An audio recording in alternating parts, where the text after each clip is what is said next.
It was the year 1999. South Africa, a land of sweeping savannas, golden sunsets, and endless possibility.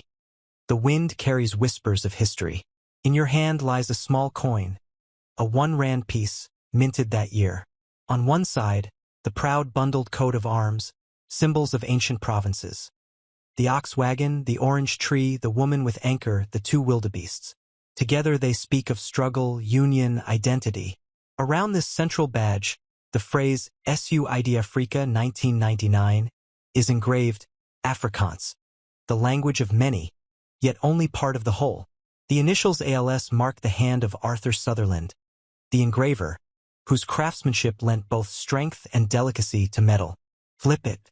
There, leaping through negative space, is the springbok antelope, elegant, lithe, always moving forward. Above it, the value, 1 rand. Below, in Latin, a whisper from older times, Soli Deo Gloria, meaning glory to God alone. The initials LL for Linda Lotriot, whose artistry carved lines into metal, giving life to both image and motto. The rim of the coin is smooth, with milled edges interrupted into segments, a quiet reminder of craft, not mass production alone. This coin is not gold or silver. It is made of nickel-plated copper, forged by the South African Mint for circulation. It weighs roughly 4 grams, spans about 20 millimeters in diameter. Ordinary in material but extraordinary in meaning.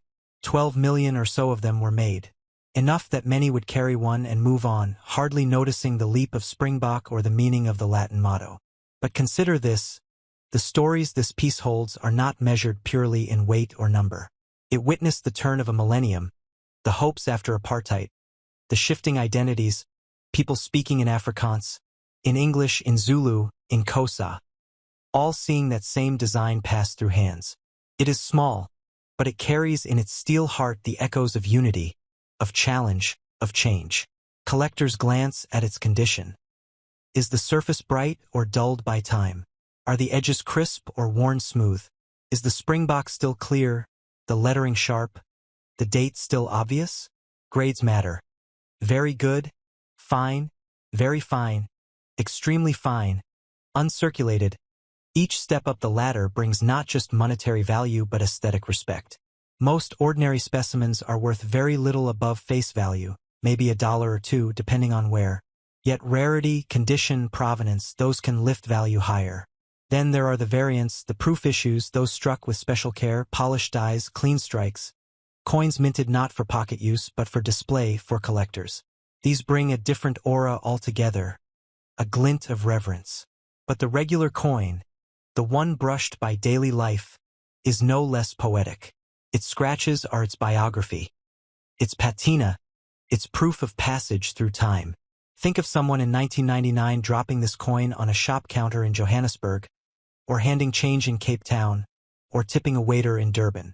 Perhaps the coin performed its duty many thousands of times. Paid for bread, for milk, for a taxi ride, for a brief conversation.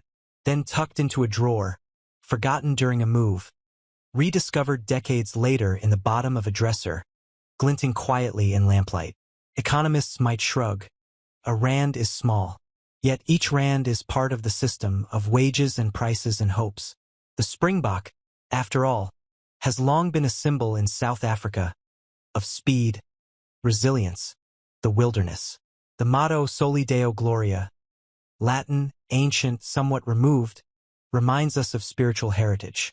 The dual lines of artistry, Sutherland and Lotriot, the languages, Afrikaans marking its place. The coin is a palimpsest of identities, of past and present. In the world of numismatics, the coin's catalog reference is KM number 164. In everyday life, it is just a rand. But the catalog tells us quantities, the sources,